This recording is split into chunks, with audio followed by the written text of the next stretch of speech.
The hospital room was silent, save for the soft beep of the heart monitor. I stood frozen, my gloved hands hovering over the chart as Ethan's fingers brushed mine, deliberate, warm, electric. In that fleeting second, the sterile walls of my world crumbled, and I knew nothing would ever be the same. My name is Dr. Nathan Harper, a 32-year-old physical therapist in a small, conservative town in upstate New York. I'd built my life on routine, crisp white coats, predictable patient schedules, and a carefully guarded heart. Ethan Carter, 20, was just another name on my roster, a college athlete recovering from a torn ACL. Or so I thought. His chart described a routine case, but his eyes, sharp and searching, told a different story.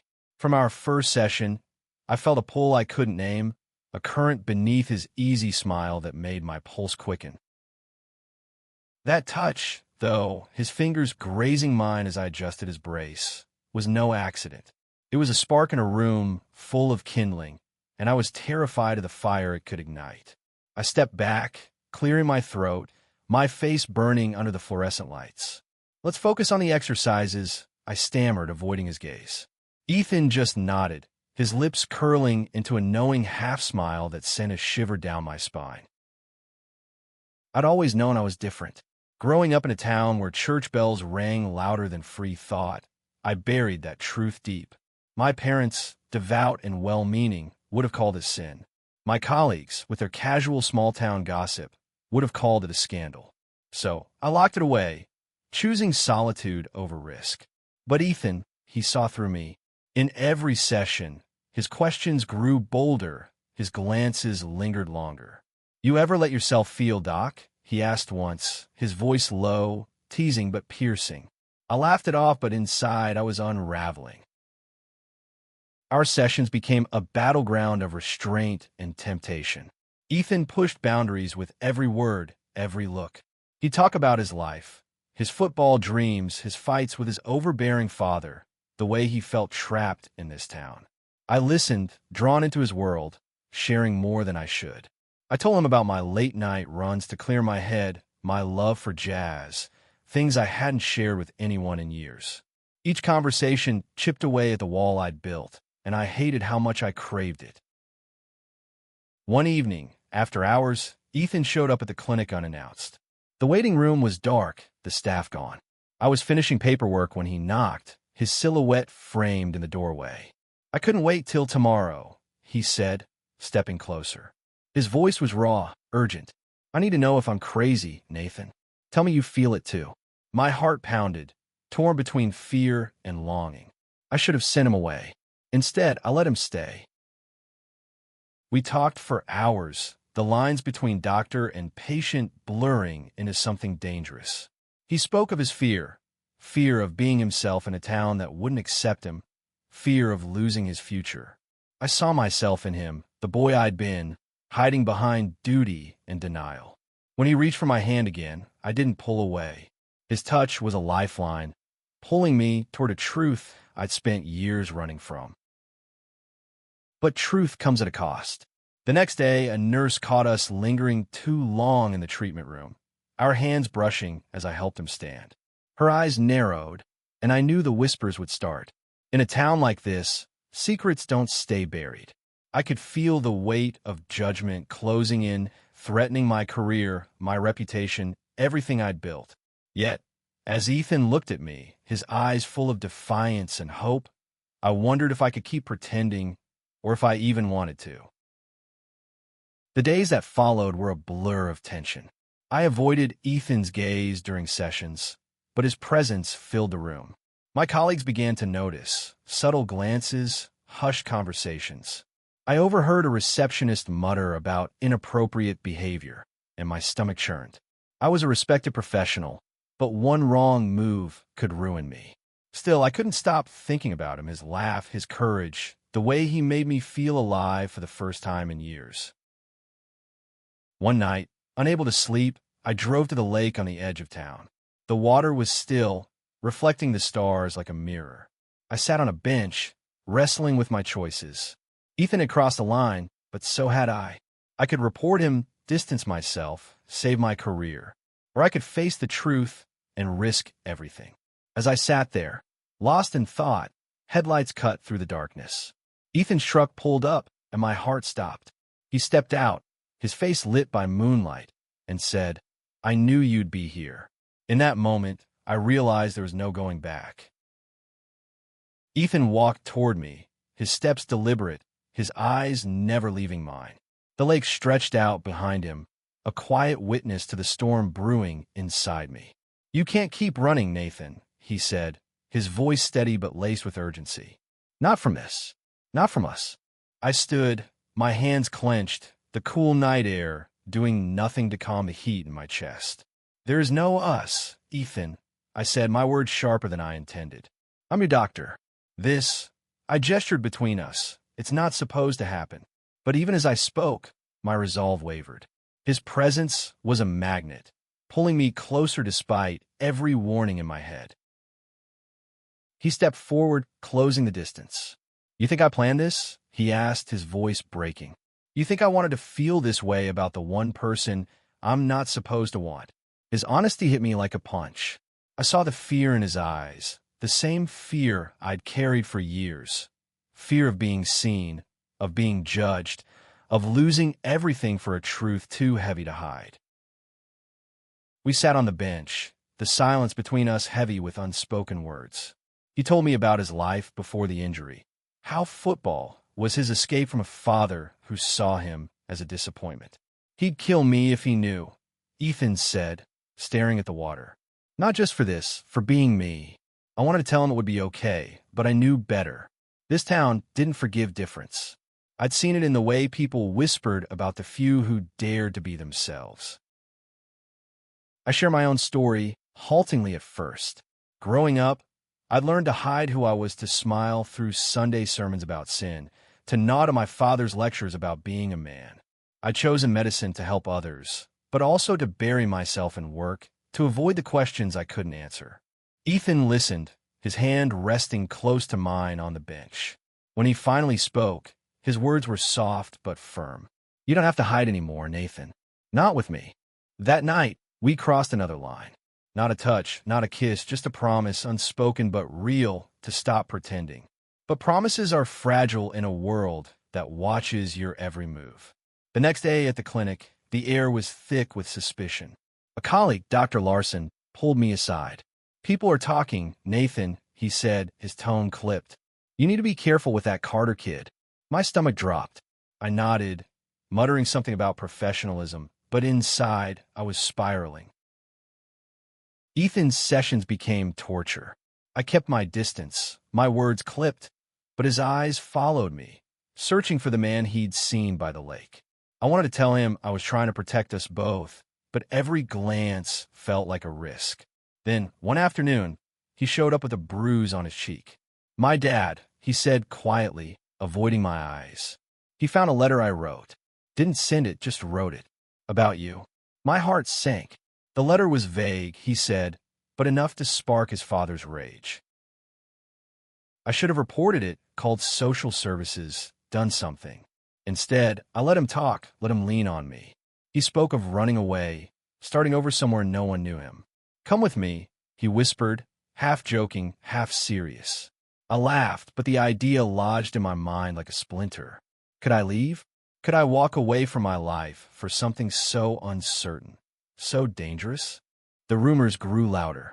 A nurse saw Ethan leave my office late one evening, and by morning, the whispers were a roar. The hospital administrator called me in, her face stern. "We've had complaints," she said. "Nothing concrete, but enough to raise concerns. You need to keep your distance from Ethan Carter." I nodded, my throat tight, but I knew distance was impossible. He was under my skin, in my thoughts, in every quiet moment. That night, I found Ethan waiting outside my apartment. His eyes were red, his voice raw. "I'm done hiding, Nathan," he said. "I can't keep pretending I'm someone I'm not." "Can you?" The question hung between us, sharp and unyielding. I wanted to pull him close, to promise we'd figure it out. But fear of losing my job, my life, myself, kept me silent. He left without another word, and I stood there, alone, wondering if I'd just lost something I'd never find again. The days without Ethan felt hollow, like the world had lost its color. I went through the motions, treating patients, smiling at colleagues, but his absence was a weight I couldn't shake. I'd pushed him away, thinking it would save us both, but all I felt was regret. Then a week later, he was back in my office, his leg braced tighter, his expression guarded. "I need you to sign off on my recovery," he said, his voice flat. "I'm going back to school. Football's done, but I need to move on." I nodded, signing the forms, but my hands trembled. This wasn't just about his knee, it was goodbye. I wanted to ask about the bruise, about his father, about us, but the words stuck in my throat. As he stood to leave, he paused. "You're a coward, Nathan," he said softly, not cruelly, just stating a fact. "You're scared of what you want, and it's killing you." His words cut deeper than any scalpel. He walked out, and I sat there, staring at the empty doorway, knowing he was right. I tried to move on. I threw myself into work, took extra shifts, avoided the lake. But Ethan's words echoed in my head, a challenge I couldn't ignore. I started questioning everything, my career, my life, the walls I'd built to keep myself safe. Was safety worth this emptiness? I'd spent years hiding, but for what? A life where I couldn't look in the mirror without flinching? One evening, I found myself at a local diner, the kind of place where the coffee's bitter and the regulars know your name. I wasn't expecting to see Ethan there, but there he was, sitting alone in a corner booth, staring at a cup of untouched coffee. I hesitated, then walked over. "Mind if I sit?" I asked. He looked up, surprised, then nodded. We talked, not about us, but about everything else, his plans to transfer to a college in Boston, my love for old vinyl records. It was easy, like breathing, and for the first time, I let myself enjoy it. When the diner closed, we walked to the parking lot, the air crisp with the promise of fall. "I'm leaving tomorrow," he said, his voice quiet. "I wanted to see you one last time." My chest tightened. I wanted to tell him to stay, to fight for this, but the words wouldn't come. Instead, I drove him home. The ride was silent, but his hand rested on the console, inches from mine. When we reached his house, he leaned over and kissed me, a quick, desperate press of lips that stole my breath. Before I could react, he was gone, disappearing into the dark house where his father's shadow loomed. The kiss haunted me. I couldn't sleep, couldn't focus. The hospital was a minefield now. Every glance felt like an accusation. A colleague mentioned seeing Ethan at the diner, and I saw the suspicion in her eyes. I knew I had to make a choice. Keep hiding or face the truth, no matter the cost. I tracked Ethan down before he left for Boston.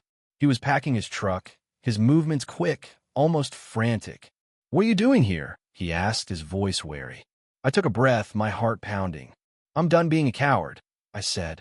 "I don't know what this means or where it goes, but I can't let you leave without saying it. I feel it too, Ethan. I always have."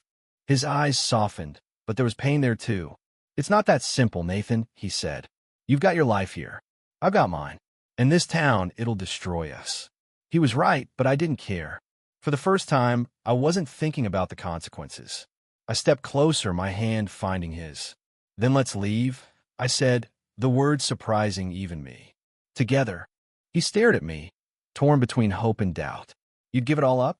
Your job, your life?" I nodded, my throat tight. "For you? Yeah, I would." It was the most honest thing I'd ever said. But before he could answer, headlights swept across the driveway. His father's truck. Ethan's face hardened. "Go," he whispered. "Now." I wanted to stay, to face whatever came next, but his eyes begged me to leave. I drove away, my heart in my throat, knowing I'd just changed everything. The next morning, I called in sick, something I'd never done. My apartment felt too small, the walls closing in as I replayed the night before. Ethan's kiss, his whispered warning, the fear in his eyes, it all churned inside me. I told him I'd leave, but could I? My life was here. My patience, my reputation, the safety of routine.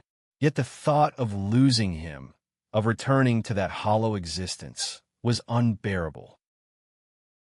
I drove to the hospital, not to work, but to resign. The decision came in a rush, like a dam breaking. I typed out a letter, my hands shaking, and left it on the administrator's desk. Personal reasons. I wrote, knowing they'd guess the truth. Gossip travels fast in a small town. By noon, my phone was buzzing with messages, colleagues, friends, even my parents, their voices thick with concern. I ignored them all. I found Ethan at the bus station, his duffel bag slung over his shoulder. He was leaving for Boston, his ticket clutched in his hand.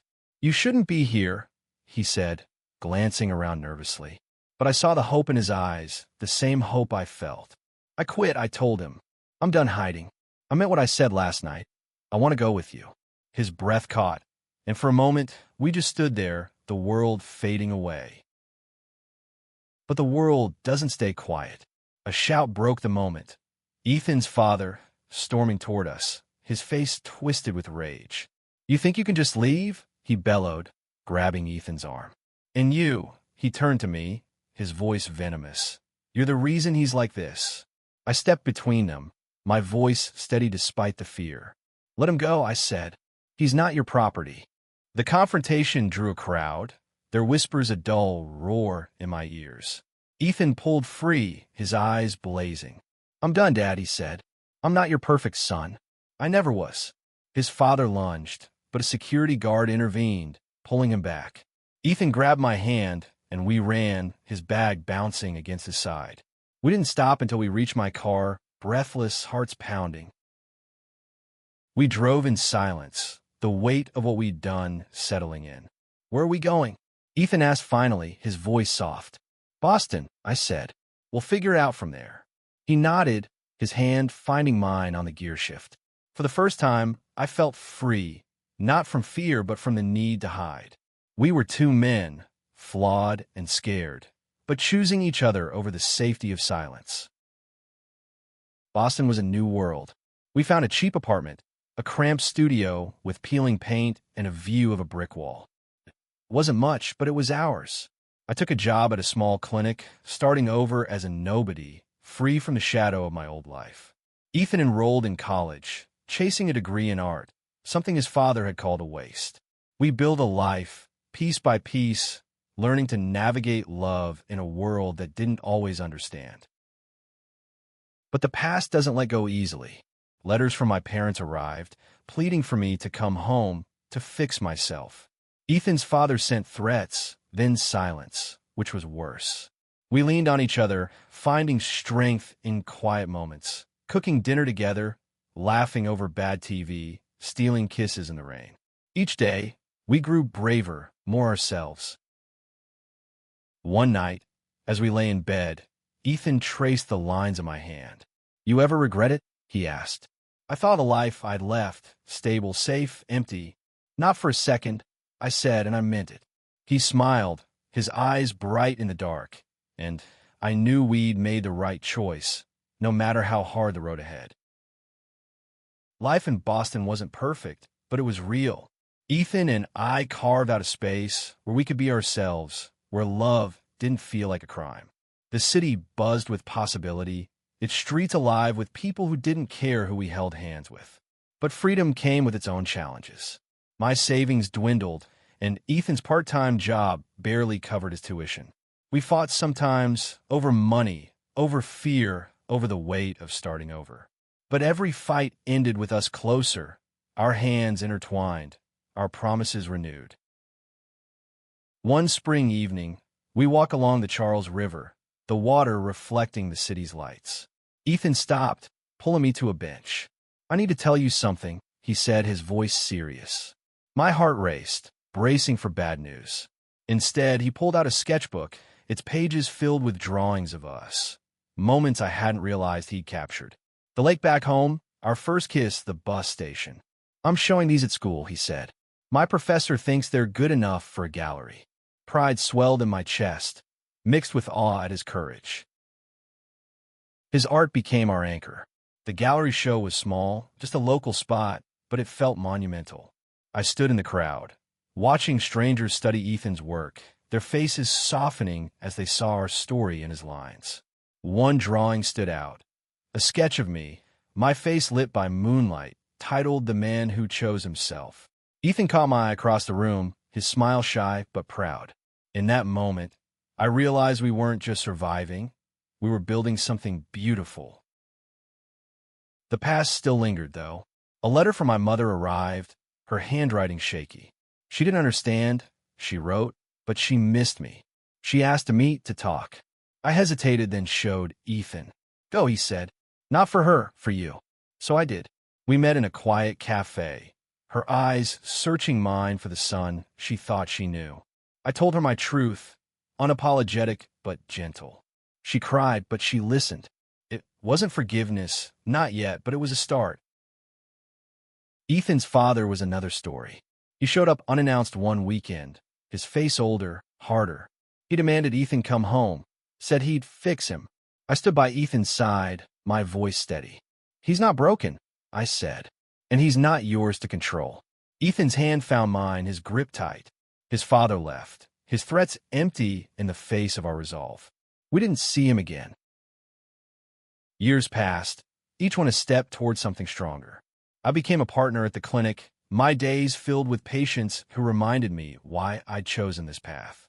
Ethan graduated, his art gaining notice, his name in local papers. We bought a small house, nothing fancy, but with a garden where Ethan sketched and I read. We fought for our place in the world, for the right to love without fear. Some battles we won, others left scars, but we faced them together. One night, under a sky full of stars, Ethan proposed. Not with a ring, but with a drawing, a sketch of us older, laughing, surrounded by a life we'd built. I want forever with you, he said.